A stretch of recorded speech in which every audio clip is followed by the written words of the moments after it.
Jeudi 21 septembre 2023, mesdames et messieurs, bonsoir. Bienvenue à cette édition du journal dédié à l'actualité environnementale sur Planète Terre à Terre TV.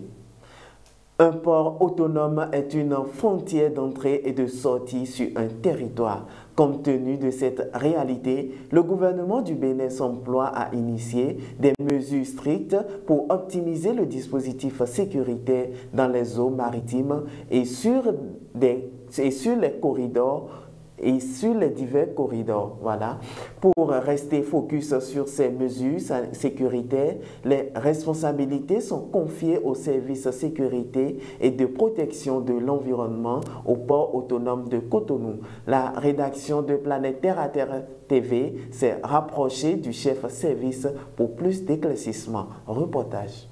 Le port est une plateforme qu'on appelle d'échange, c'est-à-dire nous recevons des navires qui viennent avec des marchandises, qui déchargent leurs marchandises, chargent encore d'autres marchandises et s'en vont. Créé en 1964, le port autonome de Cotonou joue le rôle de porte d'entrée sur les côtes du littoral.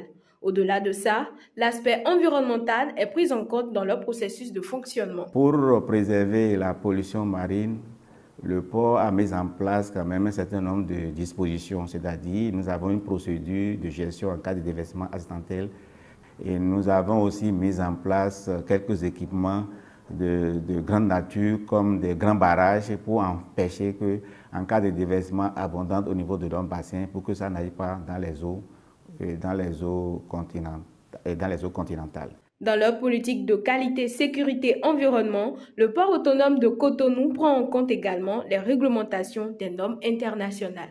Nous sommes aussi contraints à respecter une convention internationale qu'on appelle la Convention MAPOL, qui en ses annexes nous dit de prendre un certain nombre de dispositions au niveau des différents navires que nous recevons. Dans le contexte actuel des entreprises dans le domaine de l'environnement, les actions RSE sont envisageables au port autonome de Cotonou. La responsabilité sociétale des entreprises vient de façon formelle de commencer au niveau du port autonome de Cotonou. Au niveau de la direction commerciale, des activités aussi sont menées dans le cadre de cette RSE à l'international et aussi voir aussi les recenser, faire des séances de sensibilisation qui sont menées un peu partout pour montrer un peu que le port s'occupe bien de ces parties prenantes de leurs préoccupations. Le port autonome de Cotonou est reconnu comme une plateforme éco-citoyenne grâce à sa certification ISO 14001 de 2015 pour sa politique environnementale. Dans les périmètres du port, des outils adéquats sont mis en place afin de lutter efficacement contre la pollution maritime, la disposition des cargaisons dans de bonnes conditions. Dans ces démarches, le port autonome de Cotonou met en place des mesures allant dans le sens des RSE, entendez responsabilité sociétale des entreprises. Richard Akani Adiko donne plus d'explications au micro de Myriam Salano. Nous avons un magasin dans lequel nous entreposons tous ces équipements de lutte anti-pollution. Nous avons les tourées qui sont mis un peu partout au niveau. Nous avons au moins 2 tourées et 4 tourées qui sont placés de telle sorte que, vous voyez, nous avons l'entrée de notre bassin. À l'entrée, de part et d'autre de l'entrée, nous avons mis 2 tourées qui permettent de se relier pour empêcher la sortie de tout déversement d'hydrocarbures qui peuvent aller contaminer les eaux continentales. Donc, et à l'intérieur aussi, nous avons 2 autres tourées aussi. Donc, ça fait les 4 tourées que nous avons au niveau du port autonome de Cotonou. Maintenant, au niveau de notre magasin, nous avons des absorbants. Donc, c'est comme des papiers qui sont là, qui permettent de recueillir et de pouvoir. Et nous avons aussi des bacs de rétention, par exemple, des bacs dans lesquels, en cas de déversement, l'hydrocarbure ou bien le produit qui a été récupéré pourrait quand même être stocké quelque part. Nous avons ces équipements au niveau de notre magasin. Mais les engins qui doivent nous servir à faire la manutention, nous les avons. Par exemple, nous avons une charrue, nous avons aussi des palettes, nous avons d'autres équipements qui doivent servir à déployer ces équipements en main. Mais tout ça là est mis sur un camion on appelle ça notre véhicule laboratoire qui permet en même temps de se déplacer et de pouvoir opérer sur place et de revenir encore se garer dans le magasin. Jacques Juice, toujours naturel, toujours Jacques Juice.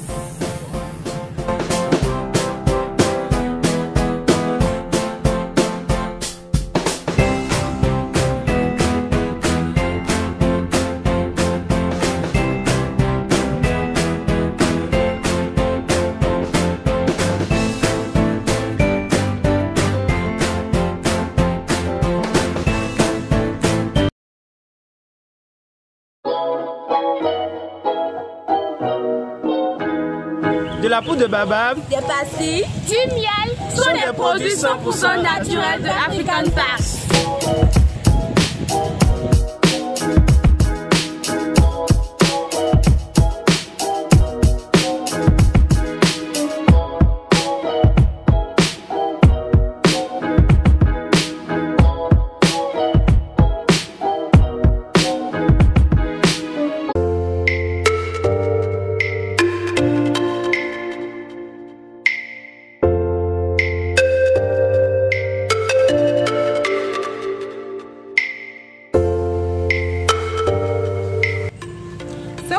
Terre, le bonheur dans la nature.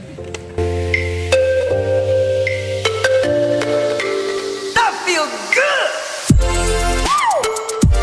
Baby.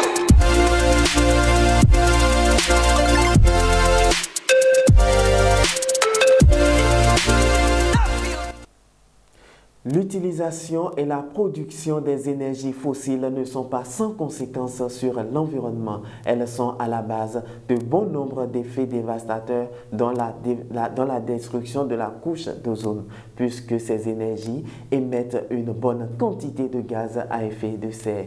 Des jeunes engagés pour la protection de l'environnement donnent leur avis sur les impacts négatifs liés à ces types d'énergie. Ils sont au micro de Onela Bayon. L'impact de l'utilisation du charbon de bois, c'est quoi? C'est que normalement les bois jouent le rôle de... les bois capturent le CO2 produit dans la nature. Et quand on le coupe, il n'y aura plus de ces éléments-là qui vont nous permettre d'atténuer l'émission de gaz à effet de serre, comme le CO2. Plus on utilise les énergies fossiles, plus on émet le dioxyde de carbone. Or, le dioxyde de carbone, c'est un gaz qui intensifie au fait le réchauffement climatique. Lutter contre ces phénomènes nous amène du moins à apporter notre touche à la réduction des effets du changement climatique. Aujourd'hui, il y a ce que nous appelons des biodigesteurs mobiles, des biodigesteurs domestiques, qui sont fabricables à partir des matériaux locaux, des plastiques, qui peuvent être utilisés pour la production du biogaz. Il suffit seulement d'utiliser les déchets ménagers, les restes de cuisine pour produire le biogaz. L'impact des énergies fossiles serait sur nous-mêmes, mais aussi sur nos générations futures, nos enfants. La brosse à dents est un outil indispensable et facile d'utilisation pour entretenir non seulement la propreté de la bouche, mais également pour avoir une bonne haleine. Cela vient changer néanmoins les habitudes dans le rang des citoyens et en ce sens que les brosses végétales sont moins utilisées pour certains. Nous avons rencontré quelques citoyens dans la ville de Cotonou qui nous parlent de leurs habitudes ainsi que les impacts des brosses à dents modernes sur l'environnement. Bon, moi j'utilise la brosse à dents plastique et végétale, je n'ai pas de préférence. Moi particulièrement, j'utilise beaucoup plus la brosse à dents en plastique, mais après ça, je me permets d'utiliser également celle végétale, question d'enlever les mauvaises haleines. Si on me demandait d'opter pour l'une des brosses, je choisirais pour végétal parce que, d'autant que, bon, moi j'aime naturellement ça parce que ça enlève naturellement les déchets, tu es à l'aise, il n'y a pas d'odeur. Nous constatons aujourd'hui que la majorité utilise beaucoup plus la brosse à dents moderne, la brosse à dents plastique. La première raison, c'est d'abord pouvoir capitaliser le temps, parce que ça vous permet de vite vous brosser et puis vous mêler à vos activités. Avec les occupations aujourd'hui et puis nos activités individuelles, se lever le matin, se brosser, cracher avant de se débarbouiller encore, ça prend du temps. Mais ça ne laisse pas pour autant qu'on va délaisser la brosse à dents locale. parce que c'est d'une de nos habitudes ancestrales. C'est ce que nous avons trouvé au départ. Si vous finissez d'utiliser la brosse à dents moderne et vous jetez ça à l'air libre, ça peut avoir des effets dans l'environnement. Ça a des conséquences comme toute autre chose. Par exemple, les fibres sur la brosse à dents, au départ, c'est un peu dur et après, ça se ramollit avec le temps. Donc au départ, vous pouvez avoir des plaies au niveau de la muqueuse buccale. Eh bien, mesdames et messieurs, c'est la fin de ce journal 100% environnement sur Planète Terre à Terre TV. Prenez désormais l'habitude de nous suivre sur notre chaîne Terre à Terre Bénin sur Facebook et YouTube et www.planetterratv.bj, notre site. Contactez-nous également pour la couverture médiatique de toutes vos activités liées à l'environnement. N'oubliez surtout pas d'aimer, de partager et de commenter si possible nos vidéos. Protégez l'environnement parce que l'environnement, c'est vous.